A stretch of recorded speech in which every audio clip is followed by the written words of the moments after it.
E é muito comum nesses momentos de crise as pessoas conhecerem marcas que num momento que não estão tão pressionadas, elas não se abririam a conhecer, e isso acaba sendo um risco, porque nesse movimento às vezes a pessoa descobre um produto de excelente qualidade. Lá na Tendências a gente tem o foco de olhar o cenário econômico, macroeconômico, com diferentes setores e aplicar isso para os clientes. Então aplicar isso em projeções, olhando a demanda do consumidor, o que vai afetar essa demanda em termos de condicionantes, em termos do cenário econômico. As marcas que entendem esse contexto conseguem se preparar de uma maneira mais estratégica.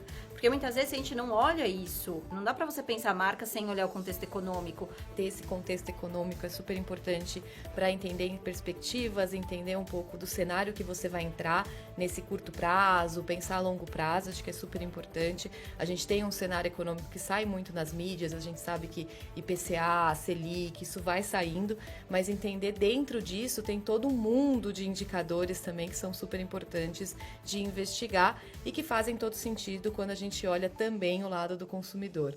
Olá, sejam bem-vindos ao DC News Talks, o videocast da agência DC News, a agência de notícias da Associação Comercial de São Paulo. Para quem só nos ouve, sou Bruna Lencioni. Na pauta do dia, o tema é varejo, mas é análise, dado, comportamento de consumo, economia e como os dados são importantes ferramentas para apoiar o empresário na tomada de decisões. Uma das mais tradicionais consultorias do país, a Tendências Consultoria, está comigo hoje, mas a proposta do programa vai além da análise macroeconômica. Chamamos reforços. Tem também uma especialista em análise e aplicação de marketing. Como estudar dados econômicos e comportamentais e como eles podem repercutir nos negócios? Vamos entender com Isabela Tavares, economista sênior e analista do setor de comércio varejista da Tendências, e Estela Brunhara, diretora de comportamento de consumo e estratégia da Future Brand. Meninas, sejam muito bem-vindas, obrigada pela presença. Obrigada. Você.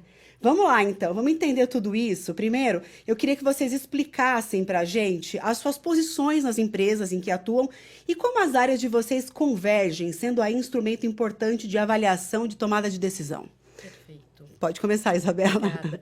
Bom, acho que lá na Tendências a gente tem o foco de olhar o cenário econômico, macroeconômico, com diferentes setores e aplicar isso para os clientes. Então, aplicar isso em projeções, olhando a demanda do consumidor, o que vai afetar essa demanda em termos de condicionantes, em termos do cenário econômico. Eu, lá na Tendências, acompanho o setor de comércio varejistas e temos diversos outros economistas que acompanham outros setores. Então, a gente junta todo esse cenário, todo esse conhecimento para aplicar aí nas estratégias de vendas com o cliente, né? Então, a gente ajuda o cliente em projeções, em entender o cenário e como que vão ser as perspectivas do setor que ele está empregado, né? E acho que a gente faz essa relação junto com a Future Brand, principalmente com essa parte de olhar o econômico também com o comportamental, né? Com essa força, né? Eu acho que a Future Brand colou bem ali com as Tendências, agregando informações que são relevantes na hora de soltar um relatório, de soltar um insight para algum cliente, etc. Então, pode explicar para a gente. Eu sou diretora do time de Consumer Behavior, né, que é de comportamento do consumidor. E na Future a gente tem um olhar muito forte para a marca, né? Mas marca não no sentido só bonito da marca, né? No sentido de resultado também. Então, o olhar para negócio é muito importante, o olhar para a cultura interna também é muito importante. Então, nesse sentido, essa união da visão de trazer essa análise econômica, de contexto, etc., é extremamente relevante. Como diretora de Consumer Behavior, meu papel ele é muito de trazer o olhar do consumidor para dentro dos projetos. Então, tem muito essa visão de como que o comportamento está impactando, como as pessoas se relacionam com marcas, com negócios, com categorias.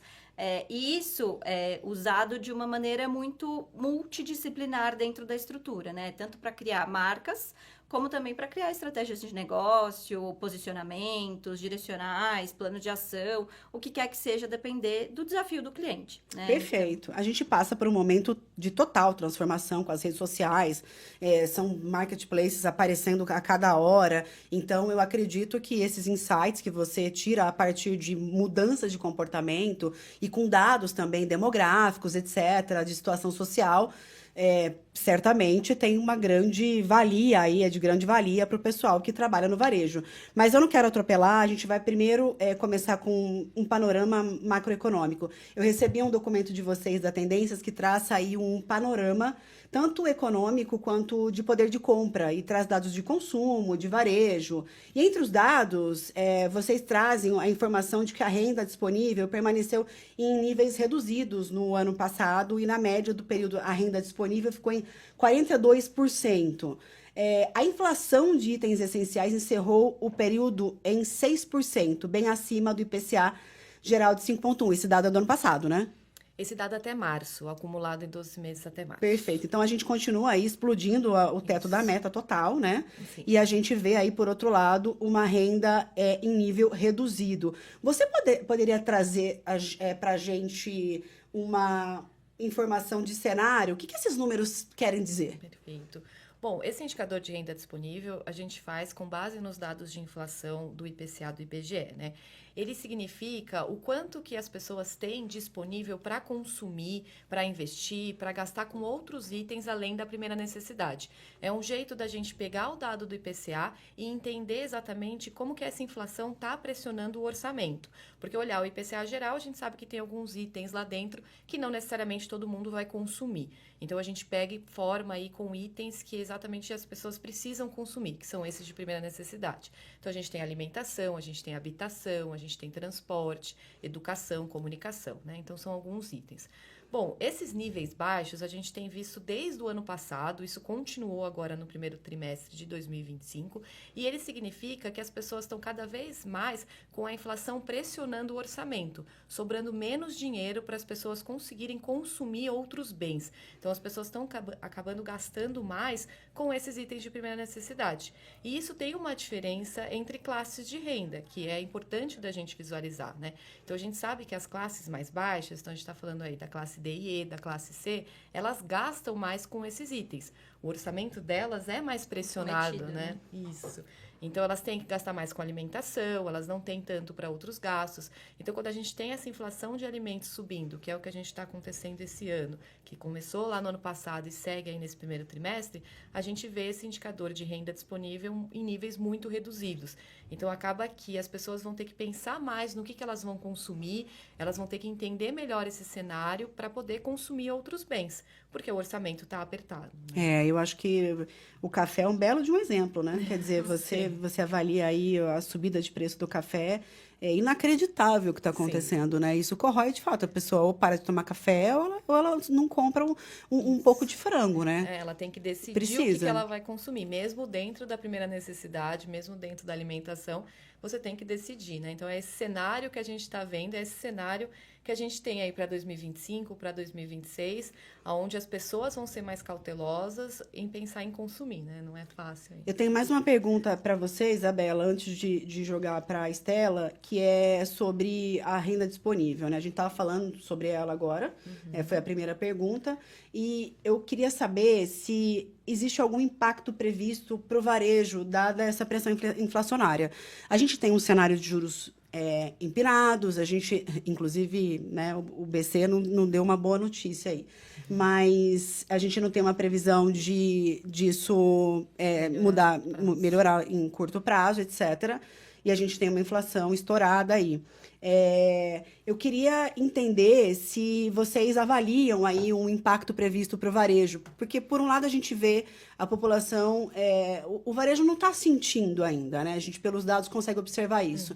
Mas, por outro, você vê a inflação e você vê os juros empinados. Então, que análise vocês fazem disso? Há um impacto previsto para o varejo este ano na análise da Tendências Consultoria? Perfeito.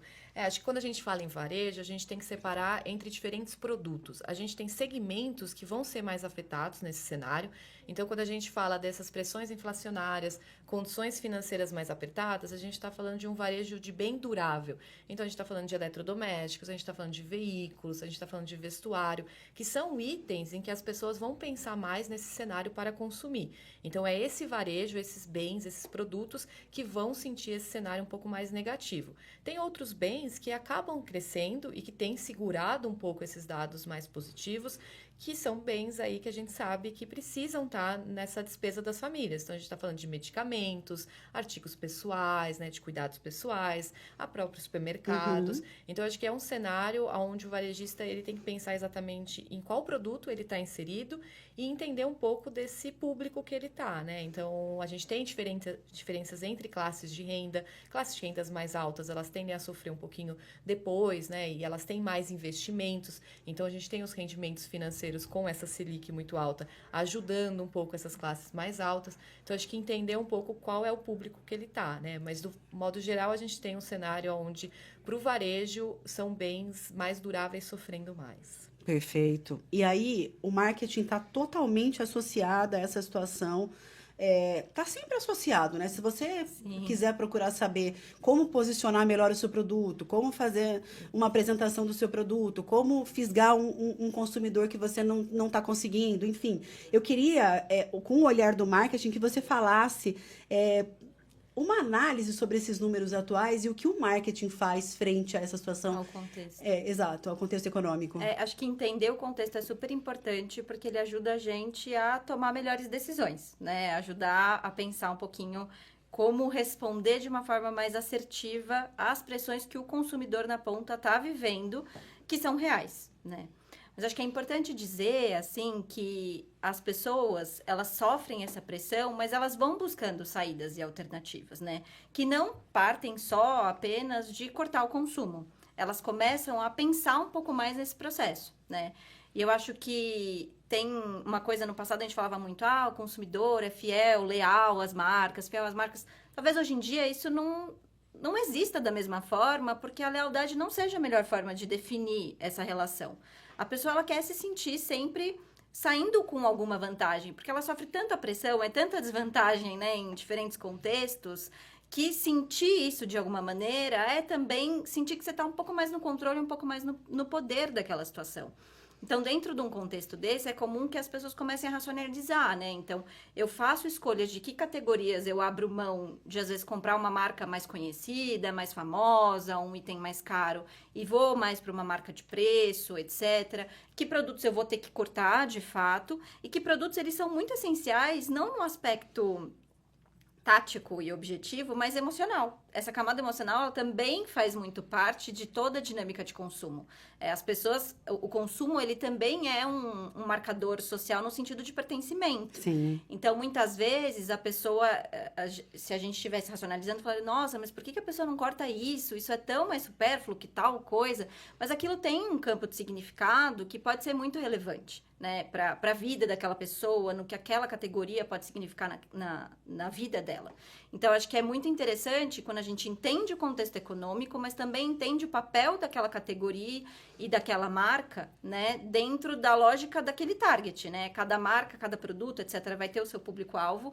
Então, entender esse público-alvo, entender esse comportamento e o papel, né, dessa categoria é extremamente relevante para você conseguir navegar de uma forma mais estratégica diante do cenário econômico. Porque simplesmente pensar, meu item é supérfluo, a pessoa vai parar de comprar, não é a resposta correta, né? Assim, será que o sortimento é uma saída hoje? Sim, acho que uma forma de sair, né, e de encontrar essas alternativas é pensar que tipos de produto, então, eu posso passar a oferecer, às vezes em termos de formato, de embalagem, a gente vê exemplos disso, né? Várias marcas lançando, muitas vezes, versões miniatura, para poder garantir que a pessoa mantenha o acesso a um produto que ela deseja, que é importante para ela, mas sem um desembolso tão alto, que é o que ela não tem hoje com a renda comprometida e com o crédito tão caro, né? Então, são mecanismos que começam a surgir para que as pessoas continuem se mantendo pertencentes e com essa sensação diante desse contexto econômico que é mais rígido, né? Que é mais duro, principalmente para as classes mais baixas.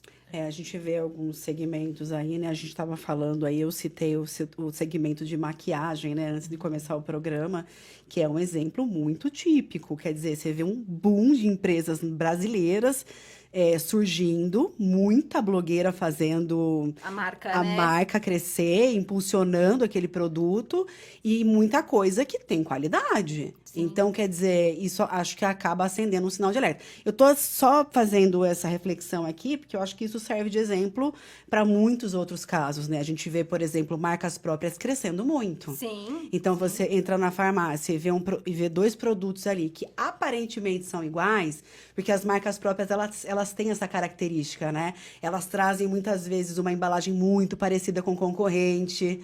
Ela faz esse tipo de Essa coisa. estratégia, né? Te pega, porque você tá economizando ali 50 centavos, mas você tá economizando 50 centavos. Vai fazer diferença na ponta, né? Sim, faz diferença na ponta. Acho que tem esses caminhos, né? Tem tanto uma marca própria que tenta se inspirar numa marca mainstream ou top daquele mercado, como também, às vezes, marcas que, por serem menores, vêm com uma ousadia e provocam muito o mercado também de uma outra maneira, né? Acaba se abrindo espaço. E é muito comum, nesses momentos de crise, as pessoas conhecerem marcas que, num momento que não estão tão pressionadas, elas não se abririam a conhecer, e isso acaba sendo um risco, porque, né, nesse movimento, às vezes a pessoa descobre um produto de excelente qualidade, E abandona o outro. que consegue entregar o que ela espera e abandona aquela marca, né? E por isso que a gente fala que a lealdade é um pouco difícil de falar de lealdade hoje em dia, porque o consumidor, ele quer se sentir mais no poder. Acho que as redes sociais fizeram muita mudança no comportamento, né? Todo mundo pode dar opinião, todo mundo tem voz, né? Pode se colocar ali, então essa sensação o consumidor também quer sentir quando ele está decidindo o que comprar. Perfeito. E a gente fala muito isso, né? Que a gente conversa bastante nessa questão de você entender o cenário econômico que você tá e entender um pouco por trás dele também esse comportamento que a Estela comentou. Porque não adianta você ver um cenário onde as taxas de juros estão subindo, a inflação está pressionando, você tem uma diminuição na renda disponível. É importante de você entender esse lado, qual é o caminho que esse cenário está caminhando, né? Então, quais são as projeções pensando em curto prazo, mas também, junto com esse comportamento, aonde a sua marca consegue entrar dentro desse cenário. Sim. Né? Que eu acho que é essa união. Ia perguntar, vai entrar nisso. Qual tem sido a orientação e o entendimento aí das tendências sobre varejo de consumo no cenário atual, considerando 2025 e já com previsões para o próximo ano? O que vocês têm orientado o setor do varejo? Como é que vocês têm falado? Bom, eu acho que é um ano, como a Estela comentou, é um ano desafiador, principalmente pensando no consumidor. O consumidor está passando por maiores pressões, a gente não tem uma perspectiva tão de curto prazo de ter uma redução importante na inflação, as taxas de juros devem continuar subindo. Então, é um ano de 2025 que a gente tem essas pressões e que vão durar aí também, pelo menos ao longo de 2026. Então, para o varejo, é um ano onde a gente tem uma desaceleração no ritmo de crescimento.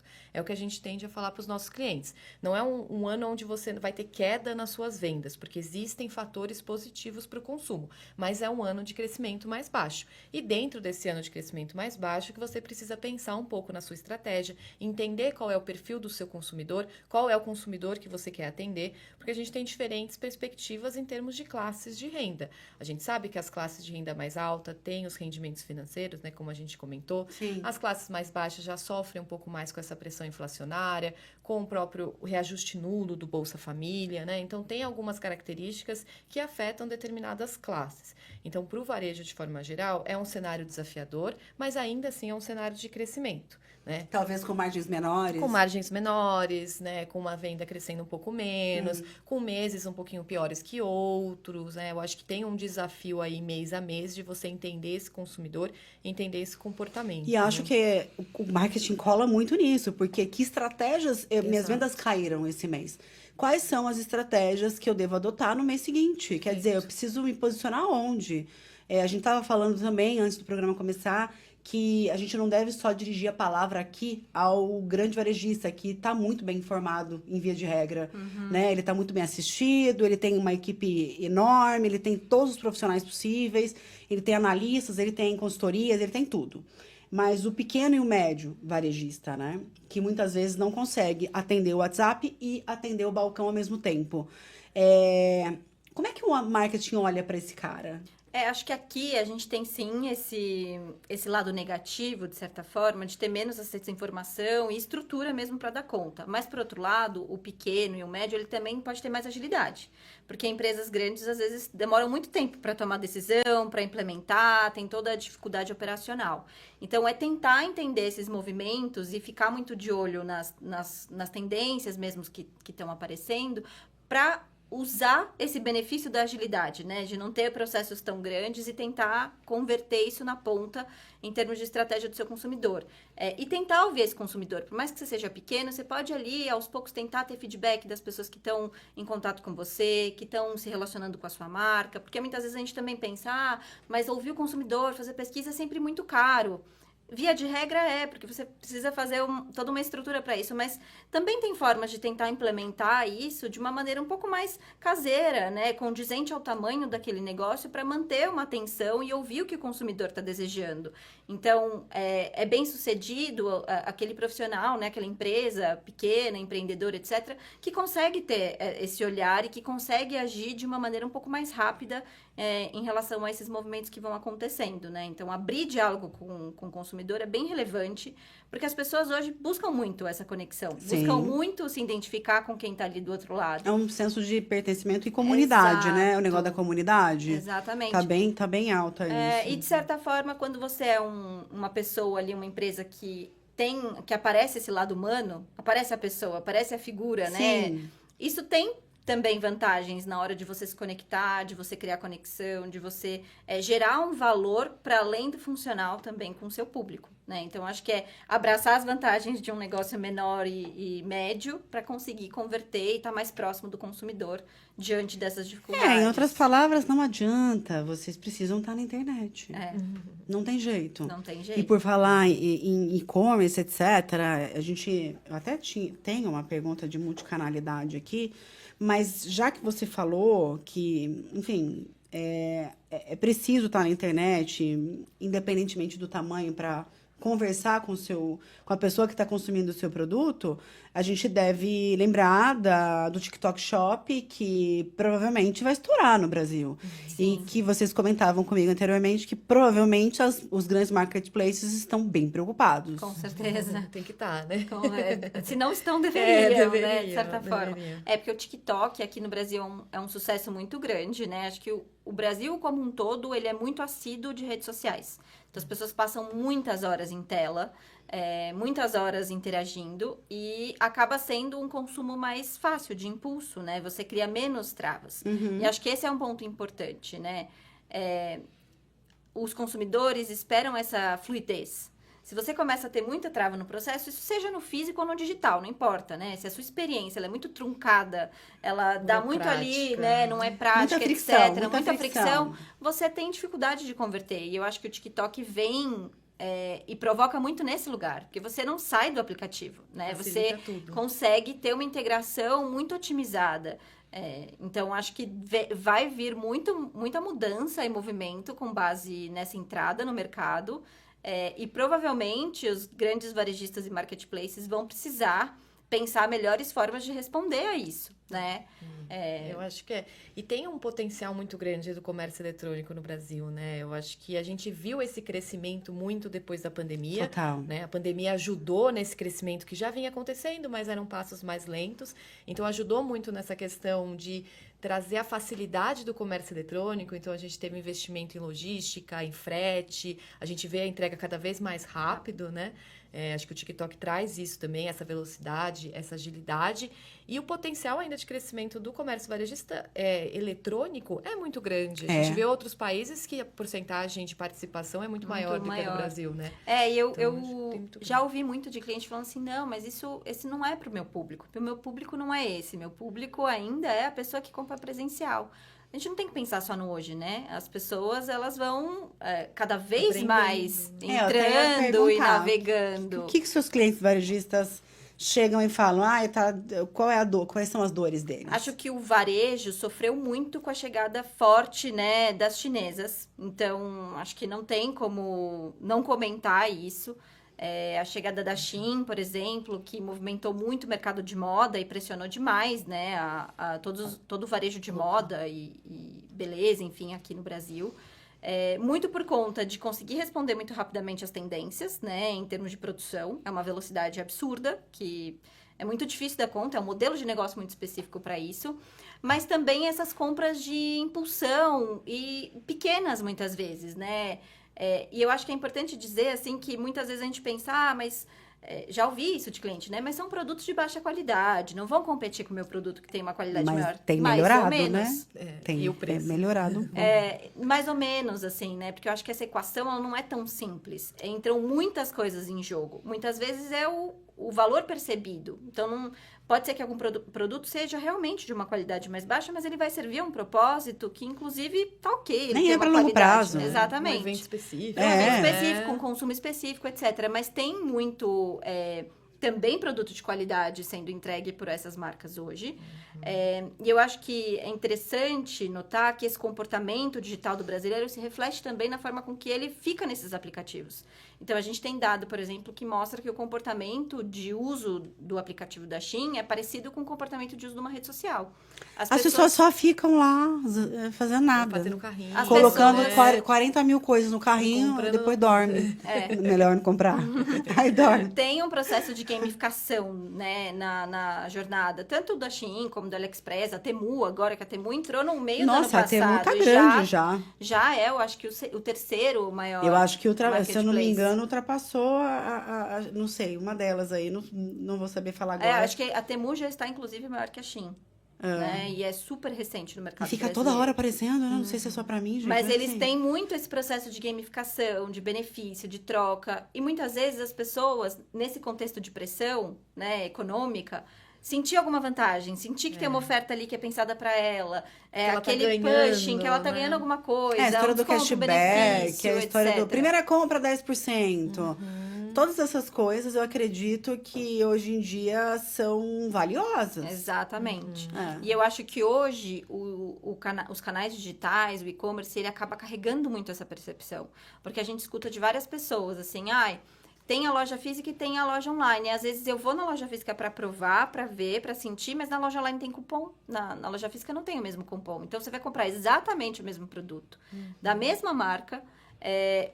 A pessoa até gostaria de levar na hora, porque é gostoso comprar e sair com o produto, já poder usar, não ter que esperar, mas o preço fala mais alto nesse caso e ela vai preferir ali comprar com cupom. Então, as próprias marcas ainda estão, talvez, sim, bananando nessas estratégias de como tirar o melhor proveito disso, né? Se você já está gerando uma demanda na sua loja física, fazendo com que tenha a necessidade de algum atendimento ali dentro, uma circulação, etc., por que não tentar converter aquela compra ali dentro, né? E fortalecer aquele canal também, né? Então, acho que tem todo esse pensamento para a gente ter, e não só de marketplace, mas da própria atuação online, né? Das marcas, de campanha, comunicação, de estar presente. E acho que isso se aplica também aos pequenos, né? Porque muitas vezes o pequeno vai falar, não vou ter um site proprietário, um site meu, mas quem sabe eu posso colocar meu produto no marketplace. Sim. E aumentar ali minha possibilidade de venda, ou pensar como eu engajar, criar um grupo no WhatsApp com os meus clientes e mandar ofertas. Eu não vou ter tempo de fazer individual, eu não vou ter ali um CRM extremamente estruturado, mas eu posso pensar alternativas que caibam dentro da minha realidade e que me permitam me manter essa conversa e manter essa troca com o meu cliente. Que eu acho que é muito importante para o pequeno entender que o público está mudando, né? Quando a gente olha os dados econômicos, a gente vê que o comércio eletrônico ele tem ganhado força no consumo habitual. Antigamente, a gente viu o comércio eletrônico muito voltado para Black Friday, perto do Natal, né, que tinham as promoções. Então, a gente sabia que lá naquele período o comércio eletrônico ia ser mais forte do que o físico. E hoje em dia a gente tem visto ao contrário. As pessoas estão comprando, estão entendendo que comprar é seguro, que vai chegar, que tem toda a logística, que está tudo bem. Acho que ainda precisa percorrer um caminho aí sobre a questão da segurança digital, né? Mas as pessoas, os números mostram que a cada ano o varejo, o consumo no digital só cresce. Ano passado ultrapassou a barreira dos 200 bilhões. Esse ano a Associação do Setor já falou que vai ser também, vai crescer aí, acho que uns 10, 15%. Exato. Então, eu acho que volta muito o físico do varejista entender também essa experiência do cliente, né? Então, acho que não que vai acabar o varejo físico ou que ele não é importante, mas entender entender qual é o papel dele nesse momento em que o comércio eletrônico continua crescendo E eu acho ganhando força. tão né? importante a gente falar com quem esse varejista deve falar, né? Se a gente fizer o recorte social, a gente vai ver que a grande maioria das pessoas consumidoras do varejo brasileiro, elas estão em classes sociais que vão de C a E. Então, a gente não está falando da população rica, que é a minoria, né? A gente está falando da Exatamente. população de classe média baixa e do pessoal da classe E aí. Eu queria uma análise sua sobre isso. Quer dizer, será que o varejista está falando com a pessoa errada? Eu acho que não está falando com a pessoa errada, né? Acho que talvez ele tenha que entender esse público e entender como que falar com cada classe de renda. A gente sabe que a experiência das classes e o que interfere em termos econômicos e comportamentais também são diferentes, né? A gente está falando de classe média, classe C, classes mais baixas, D e E. Para eles não importa tanto qual é o nível da Selic, entender quais são essas condições financeiras, se dificilmente eles têm o acesso ao crédito, né? Então, para eles importa muito entender o mercado de trabalho, se eles vão ter um emprego, como que estão os programas sociais, se eles têm essas transferências de renda. Então, a gente olhar para esse lado da economia, de quais são os programas, o que vai ser atendido, como que estão esses preços desses itens, para você entender como que vai ser o orçamento dessas pessoas, né? Então, a gente tem números aqui que a massa de rendas das classes mais altas vai crescer aí perto dos 4%, né? Este ano, né? E para as classes mais baixas, já chega mais perto dos 3%, para as classes D e E, não vai chegar nem a 2% de crescimento, né? Porque a gente tem alguns fatores, principalmente dessas transferências, os programas sociais, o Bolsa Família, que vão ficar mais parados esse ano, então a gente não tem esse crescimento real, né, na massa de renda. Então, essas famílias... Como é que a gente analisa a massa de renda? A massa de renda, a gente está falando de toda a renda que é formada, então os rendimentos que as pessoas ganham em relação à sua ocupação. Então, quando a gente está falando da classe D e E, a gente tem diferentes fontes de renda que impactam aí essa massa de renda ampliada, né? Então, a gente está falando da massa da classe D e E, a gente tem aqui previdência social, que é a mais importante, então olhar como que está essa previdência em termos dos reajustes, os pagamentos, né? A gente sabe que teve vários problemas agora de pagamentos, né? Que interferem no orçamento dessas classes. O Bolsa Família também é bem importante e o mercado de trabalho. O mercado de trabalho é o mais importante para a classe média. Então, se o varejista está olhando aí classe C, um pouquinho da classe B, o mercado de trabalho, entender como que está essa dinâmica do mercado de trabalho é muito importante, porque é o que forma a maior parte da massa de renda, né? Da renda, do que as pessoas realmente ganham. Então, entender como está esse mercado de trabalho. Para a classe mais alta, a gente está falando de classe A, aí a gente já está falando mais de ganhos financeiros, né? De entender como que estão essas condições, taxa de juros altas, as pessoas têm investimentos altos, então os rendimentos financeiros vão continuar. Aumentam. Né? Exatamente. A pessoa que está na renda fixa aí acho que está um pouco feliz com essa juros altos. Exatamente. Então, acho que tem essas diferenças de massa de renda, até qual é a fonte da sua renda, qual é a fonte aí da renda dos públicos. E a gente falando em massa de renda, cola com o tema do novo consignado aí, que é o consignado do trabalhador, que em 30 dias, desde que foi lançado, movimentou 8,2 bilhões. Esse número provavelmente já mudou, ele está na sua apresentação, mas eu creio que ele já está diferente disso. Já deve ter ultrapassado. Passou de 10. Então, isso é bom, é ruim? O cara que está precisando fazer uma campanha, que está precisando diminuir estoque, ele precisa ficar atento também a esses sinais? Também. Então, primeiro Isabela, depois Estela. Então, é difícil a gente falar se é bom ou ruim, né? Porque depende do ponto de vista que a gente está olhando. Acho que é uma alternativa importante para as pessoas que não tinham acesso ao crédito de forma mais barata. Então, a gente sabe que é um juros muito mais barato do que a pessoa entrar num cheque especial, num cartão de crédito rotativo. E antes, esse público que está sendo atendido por esse consignado novo do trabalhador, ele não tinha condições de entrar em outra parte do crédito que tivesse juros mais baixos. Então, para ele, é uma oportunidade você entrar nessa modalidade, oportunidade de você mudar o empréstimo que você tinha. Você estava num cheque especial, que os juros é absurdo, você não ia conseguir pagar, então você faz essa troca para esse consignado do trabalhador, então você diminui as taxas de juros, você aumenta seu prazo, você tem mais chances de conseguir pagar. Então, em termos perspectivos, a gente sabe que é uma modalidade importante para diminuir o endividamento das pessoas, porque você está indo para uma modalidade de melhor qualidade, né, com juros mais baixos. Sim. Mas não é o momento ideal para a gente ter esse movimento, né, essa nova modalidade, porque o cenário como um todo, ele está mais desafiador, né? Então, quando a gente tem um cenário de Selic aumentando, os juros bancários também sobem. Então, esses juros, apesar de mais baixos, se a gente estivesse num momento de baixa da Selic, ele seria ainda mais baixo, né? Então, é uma modalidade importante. A gente tem visto a demanda muito forte, né? Passou aí de 10 bilhões, aí um pouco mais de um mês. Então, é uma demanda absurdamente forte.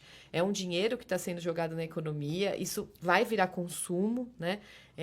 Isso vai virar consumo pegando o público que mais está pegando. É um consumo aí de bens duráveis de um ticket um pouco menor. Então, a gente está falando de eletrodomésticos, celulares. Mas acho que é isso, né? Entender um pouco também esse lado do comportamento. Porque não adianta você ter o dinheiro, as pessoas estão pegando, estão demandando, mas aonde elas vão gastar, aí depende muito dessa força da marca. Né? Então, eu acho que tem o aonde vão gastar e qual que vai ficar a situação financeira a longo prazo também dessas pessoas. Não, e pressiona a né? inflação também, né? isso vai pressionar. Então, acho que tem todo esses dois lados da mesma moeda, né? Mas acho que demonstra o quanto que as pessoas estão ávidas por consumir, desejando, né, fazer renovações. Principalmente diante de itens que subiram muito. Então, a gente vê, né, que em pesquisa, quando a gente conversa com o consumidor, etc., eles trazem muito essa dor, né, de desejar certas coisas e não estar conseguindo fazer esses investimentos, né, então vem como esse retorno. Acho que as marcas que entendem esse contexto conseguem se preparar de uma maneira mais estratégica, porque muitas vezes, se a gente não olha isso a longo prazo, você vai ter movimentações muito responsivas a coisas que já estão acontecendo. Você não vai conseguir se preparar, né? Marcas que estão atentas, e eu acho que esse é um ponto importante. Muitas vezes o marketing está muito descolado do mercado.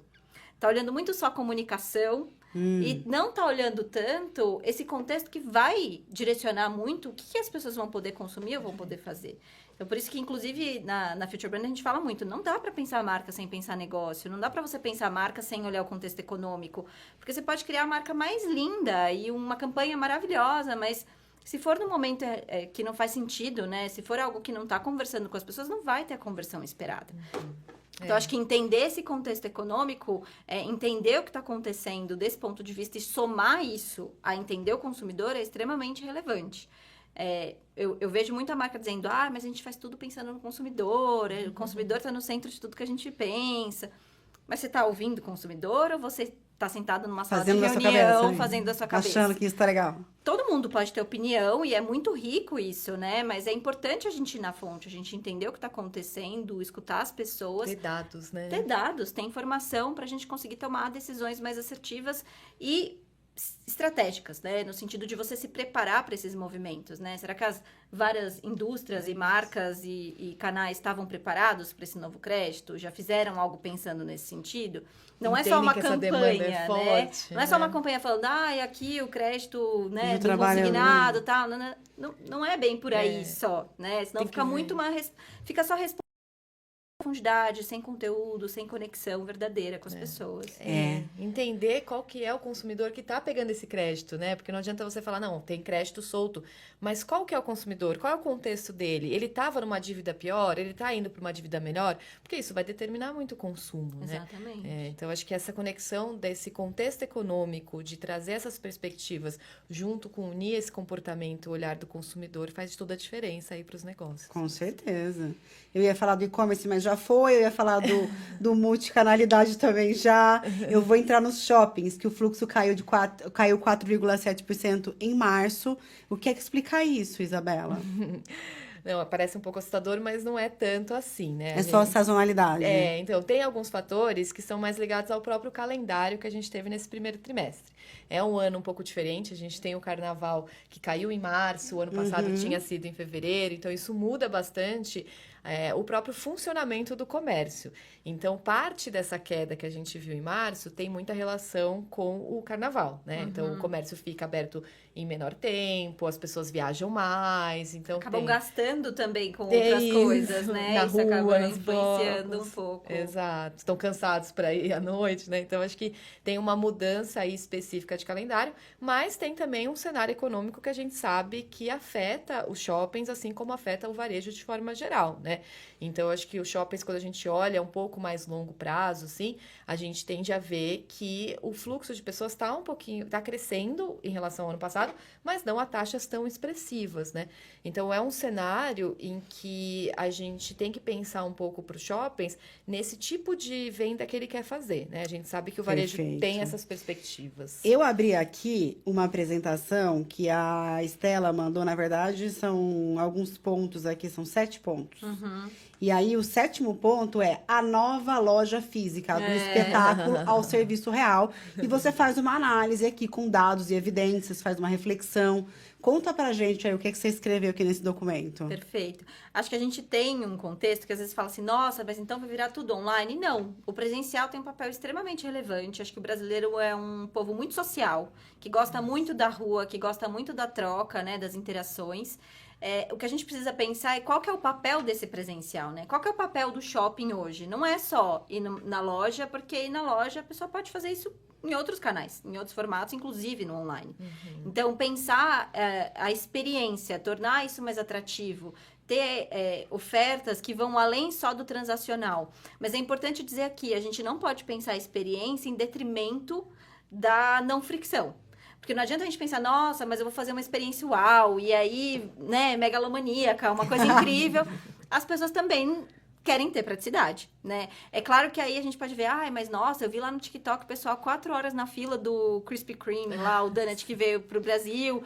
Mas, gente, isso vai durar um tempo, até as pessoas gerarem o seu conteúdo, engajarem ali. Isso não necessariamente é algo que vai garantir o negócio e a saudabilidade daquele negócio a longo prazo, né? Então, a gente também... Eu entendo que às vezes parece muito sedutor fazer ações que vão viralizar, etc. Elas podem ter um propósito, né? De gerar awareness, de gerar conversa, etc.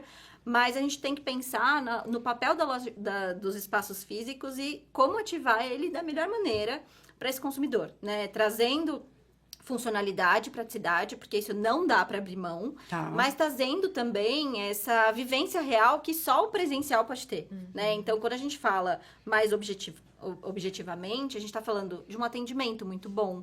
E esse atendimento muito bom não precisa ser só com pessoas. Pode ser assim, a gente vê o quanto está crescendo, por exemplo, o self-checkout, né? Então, a pessoa fechar a sua própria compra. As pessoas veem isso com bons Você entra olhos. numa loja, não muito fala mais com fácil. ninguém. Resolve sua vida, Às vezes mas você tá é irritado, isso. sei lá, você não quer falar com ninguém. É um self-checkout Mas ainda é muito pouco... utilizado, né? Pouco utilizado, poucas lojas têm. Eu acho que é um caminho aí, é um caminho muito longo a se perseguir no varejo brasileiro. Sim, mas é isso, as pessoas estão abertas, porque muitas vezes falam, mas brasileiro não gosta disso, o brasileiro gosta de ser atendido. Gente, assim, às vezes você prefere ser atendido por uma máquina que vai ser super fluida e fácil de fazer do que por uma pessoa que pode estar de mau humor ali num domingo à tarde. Estamos Né? falando A também. escolha, né? Eu acho que... Deixar a escolha, né? Exatamente. É ter essa o caixa à escolha. disposição também para Isso. eventuais problemas que você pode ter tido ali no self-checkout. Mas ter o self-checkout para você ter uma opção. Muitas Quem vezes quer a mais fila rápido. do caixa tá Muito grande. grande, exato. E aí você olha o self-checkout vazio. Porque Né? muita gente ainda não sabe utilizar Não, muito bem, né? Eu acho que tem Vocês todo esse lembram aprendizado. dos caixas eletrônicos em banco, né? Ficava sempre um atendente para explicar, especialmente para pessoas mais idosas. Isso. Então, a gente também tem uma população grande aí, que Envelhecimento da é o população. envelhecimento, exatamente. Que ainda está se digitalizando. Mas é isso, acho que pensar o canal físico de uma maneira mais estratégica e o que você deseja suscitar naquele ambiente. A Né? gente Ele fala ainda é de muito serviços, valorizado. né? De serviços às famílias, de ter essa opção de serviços que estão crescendo aí a importância dentro dos shoppings, né?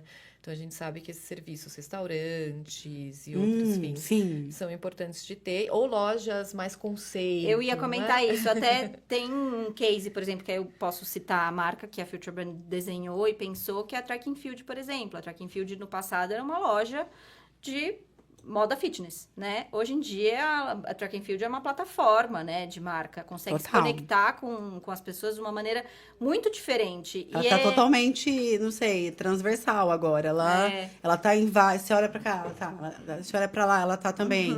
Então, ela tá conversando com as pessoas, é o que a minha percepção enquanto consumidora é que ela atacou em várias frentes. Sim, e isso inclui todo um olhar para pensar qual que é o papel da loja. Então, várias lojas hoje com café, para ter um ambiente que as pessoas consigam Verdade. ficar, né? Que propõe um outro olhar para a marca. E não é um café qualquer, é um café com uma curadoria de produtos que conversa com a essência da marca.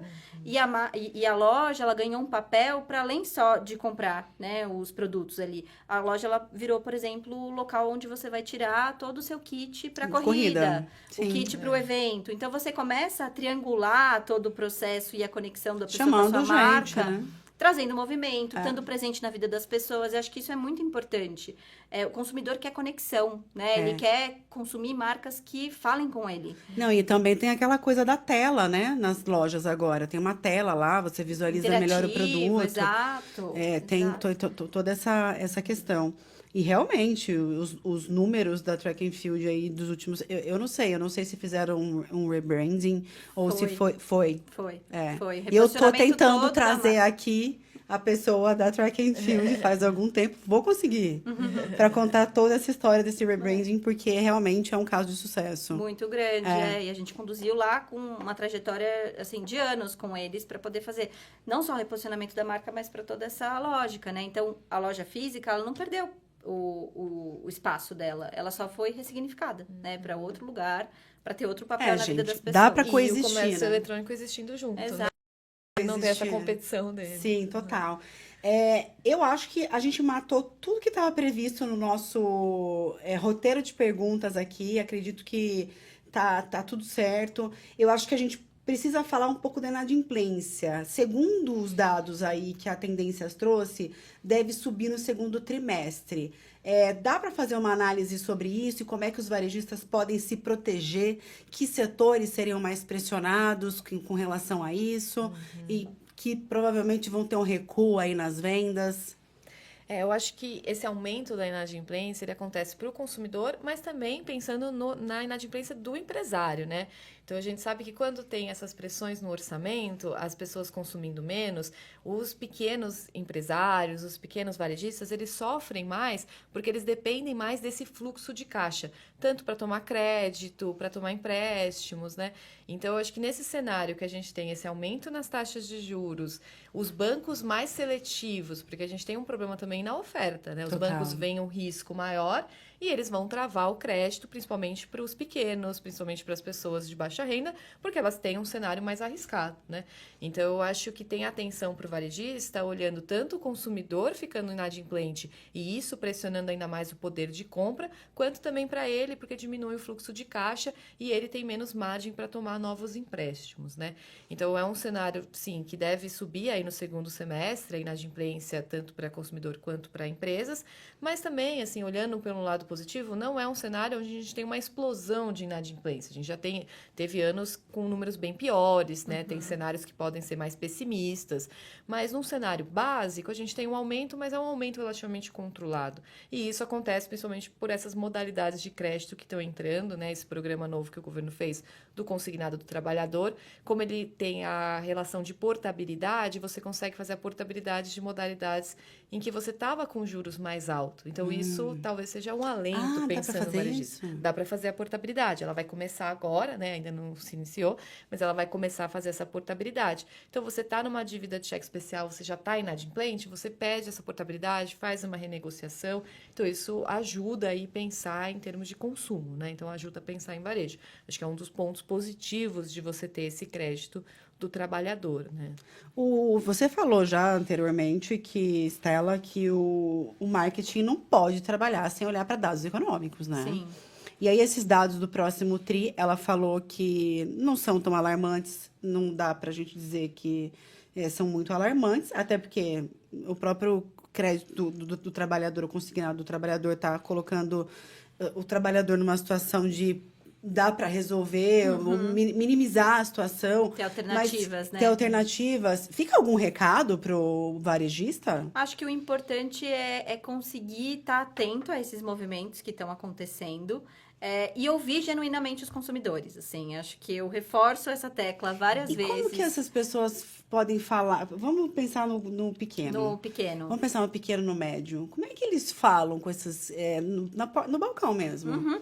Acho que abrir diálogo, perguntar em interesse das pessoas, o que elas estão sentindo, o que elas estão procurando. O que elas estão procurando é importante. O que elas estão buscando, o que elas estão procurando. Você também pode entender o que elas mais valorizam. É claro que isso exige um nível de análise, que obviamente essas pessoas não são especialistas, né? Elas não vão ter esse refinamento. É muito natural as pessoas racionalizarem os primeiros motivos, então sempre falar, o que eu tô procurando é preço, o que eu tô procurando é promoção, isso sempre vai vir maior do que todo o resto, mas entendeu, além disso, tá? Além do preço, além da promoção, o que mais ela tá procurando, o que mais ela valoriza, para você minimamente ter um termômetro, né, do seu consumidor, do que tá acontecendo ali e conseguir tomar ações. E acho que também tentar entender e traquear um pouco os próprios dados da empresa, né? No sentido, o que tá vendendo mais?